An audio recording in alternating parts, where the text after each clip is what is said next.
les amis, bienvenue sur la chaîne Monster Addict. Aujourd'hui, réception d'une dernière Monster High Skeletor, la Skeletor à l'effigie, deuxième poupée d'ailleurs, à l'effigie de Ghostbusters. Je veux parler de Gozer, donc personnage qu'ils ont gardé féminin. On va se déboxer ça, de toute façon je vais vous la présenter. La boîte est pas bien grande, mais elle est arrivée bugnée de partout, donc j'ai un petit peu peur pour l'état de la boîte intérieure malheureusement. Surtout au niveau des coins, donc je pense qu'il va y avoir des surprises et pas des bonnes. C'est une poupée donc on pouvait trouver uniquement sur Mattel Création. Je vous mets le prix ici, port compris. Donc pas donné parce qu'elle est assez simple, j'ai l'impression qu'il n'y a pas tellement d'accessoires, mais bon, comme ça fait partie d'une collection années 80, entre guillemets film culte, on va rester donc dans cette collection puisque je vais rajouter donc cette poupée à ma Frankenstein Ghostbusters que j'avais déjà lors de la San Diego Comic Con. Allez, c'est parti pour le déboxage.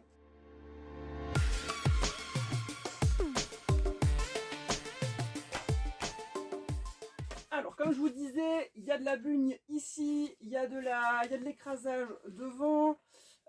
J'ai vu, il y a de la bugne là derrière aussi. Donc, si je n'ai rien de cassé, c'est un miracle. Donc quand j'ai vu arriver le livreur avec ça, je me suis dit je suis foutue pour une fois, ça se voit vraiment que c'est défoncé. En général, des fois on le voit très très peu et ça l'est quand même, mais là je pense qu'il n'y a pas de doute. Hein. Bon, alors vraiment je serais chanceuse. Mais bon, surtout qu'à l'intérieur on sait très bien qu'il n'y a pas une grosse protection hormis le petit papier blanc. Mais sinon à part ça, le carton il est épais, mais bon, c'est sûr que c'est... Je pense que, ouais, là je sens... Bon, ça sera la surprise, on verra. Allez, hop, j'enlève ça. Elle est renfoncée, je pense qu'elle est renfoncée ici. De toute façon, hein, j'en ai commandé qu'une de toute manière, donc pas de chance, pas de deuxième chance si je devais avoir. Voilà, là, c'est comme ça. Hein. C'est mieux que rien, mais bon. C'est vrai que malheureusement, elles sont plus renvoyées dans des surboîtes. Donc quand ça arrive dans la boîte Mattel et qu'elle a voyagé, bah, forcément, à un moment donné, bah, mauvaise surprise quoi. Alors, j'ai pas mes gants, donc je ferai sans. J'essaie de pas y mettre des traces de doigts. Je les ai pas retrouvés, donc toujours pareil. C'est pas la bonne journée. Hop.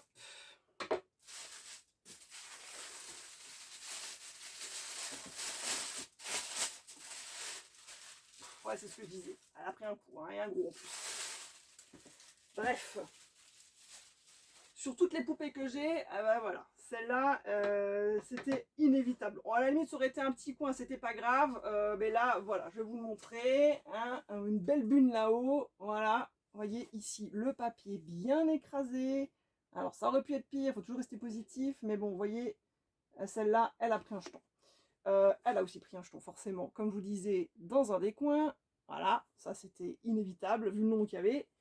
L'autre coin, non. Mais bon, je pense que c'est déjà pas mal pour un bugnage.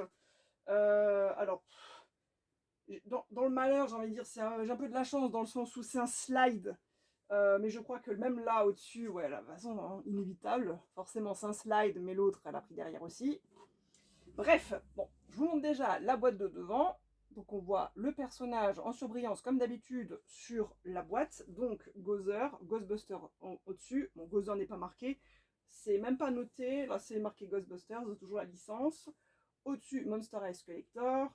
Et en dessous, voilà, on a des références par rapport à Mattel.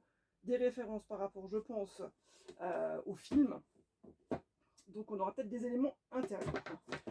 Il n'y a pas de poupée de côté. Ouais. Ah si, ici, pardon, je dis une bêtise. Ici, voilà, quand vous la rangez, bon, soit vous la rangez de ce côté-là, on a donc le côté film ou le côté image. Et à l'arrière, on a le bâtiment donc, de Ghostbusters, donc Ghostbusters dans le film, où Gozer va apparaître là-haut sur le toit. Ensuite, on va slider tout ça. Alors, beaucoup ont dit que c'est une poupée qui ressemblait étrangement à Black Swan au niveau du maquillage, donc le film avec Nathalie Portman. Effectivement, ceux qui font des custos peuvent très bien récupérer cette poupée et transformer donc Gozer en ballerine de Black Swan. Parce que c'est vraiment un maquillage assez similaire. Alors, donc, hormis cette bugne qu'on ne peut pas rater, même en écrasant, ben voilà, c'est morflé. Là, il y a c'est déchiré. Là, de côté, pareil. Bon, je vous le montre comme ça. Ici, ça a bien morflé. Là, de côté aussi. Bref, on va dire que la poupée, elle, n'a rien. Et c'est le principal. Donc, de côté, on retrouve la poupée donc en image. À l'arrière, le petit texte Ghostbusters. Donc là, il y a marqué Gozer en haut, donc on a bien le personnage. Et un petit texte uniquement en anglais. En bas, on a deux chiens type gargouille bulldog que l'on retrouvera d'ailleurs dans la boîte. En dessous, toujours rien, puisque c'est la même chose d'ailleurs que quand on slide, hein, ça c'est visible. Et donc la poupée qui m'a l'air quand même bien faite. Alors, je me disais, les photos sur le site de Mattel lui rendaient pas forcément justice. Les lumières, des fois, bah voilà, ça cache un petit peu certains détails. Et là, je vois qu'elle a quand même une magnifique couleur de peau, un petit peu avec de l'ombrage, nacré. C'est très très joli. Le maquillage est super bien fait. Le costume en soi est assez, comment dire, représentatif du film. Hein. Dans le film, c'est le personnage a bien ce type de tenue.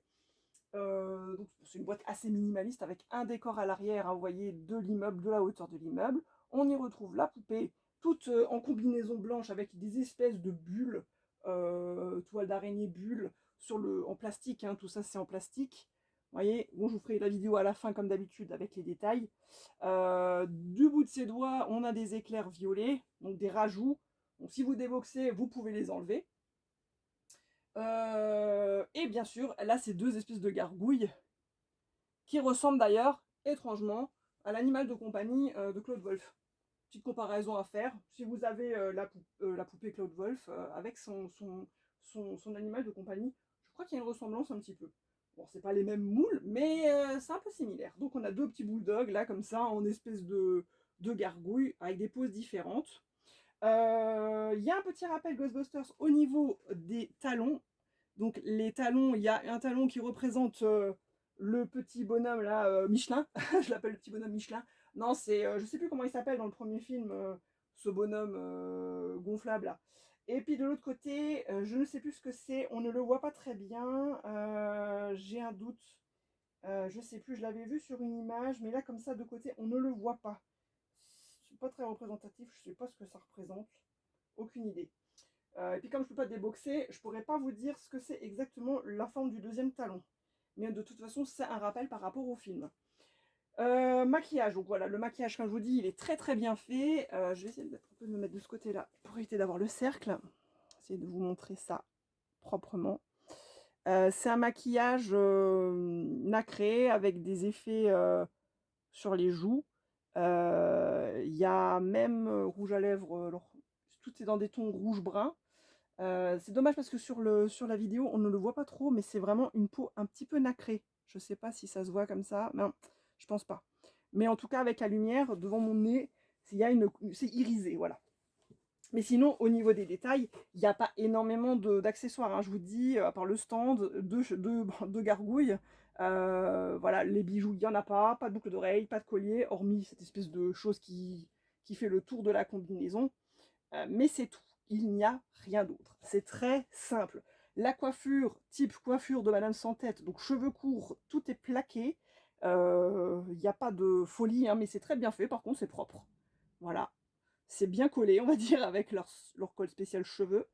Donc ça ne bougera pas si vous la déboxez. C'est très très bien fait. Moi j'aime bien. Après ça lui va bien. En même temps, le personnage dans le film a les cheveux courts, donc voilà, c'est assez représentatif. Et je dirais même que le personnage de Monster High a l'air bien plus féminin que la femme dans le film. La taille de la poupée, c'est une taille standard, je pense. Hein. Je crois pas que ce soit une petite poupée, mais en tout cas, c'est une poupée taille normale, taille Frankenstein. Voilà, je donne un exemple Draculaura. Sur les G1, bien sûr, hein, puisque les poupées G2 et G3 ne sont pas du tout pareilles. Voilà, donc c'est, comme je vous dis, assez simple. Peut-être un peu cher pour le prix, pour ce que c'est, dans le sens où, effectivement, bah, il n'y a pas grand-chose. On a connu mieux au niveau des Monster High, au niveau des détails, etc. Mais là, c'est vrai que c'est juste par rapport à la licence du film, peut-être un peu plus cher. Mais en tout cas, moi, je la trouve très très jolie. Et elle ira, comme je vous dis, très bien avec la Frankenstein Ghostbusters que j'ai de la San Diego Comic Con. un petit rappel. Donc j'espère qu'ils en feront d'autres, des personnages Ghostbusters, parce qu'effectivement, on a un méchant, on a un des personnages gentils, mais peut-être qu'ils vont un jour faire autre chose pour faire un petit trio. Voilà. Bon, en tout cas, n'hésitez pas à liker la vidéo, commenter, partager. Je vous laisse sur une petite vidéo de fin, à vous voyez un petit peu en détail tout ça. Et moi, je vous dis à très très bientôt pour une prochaine vidéo unboxing. Ciao, ciao!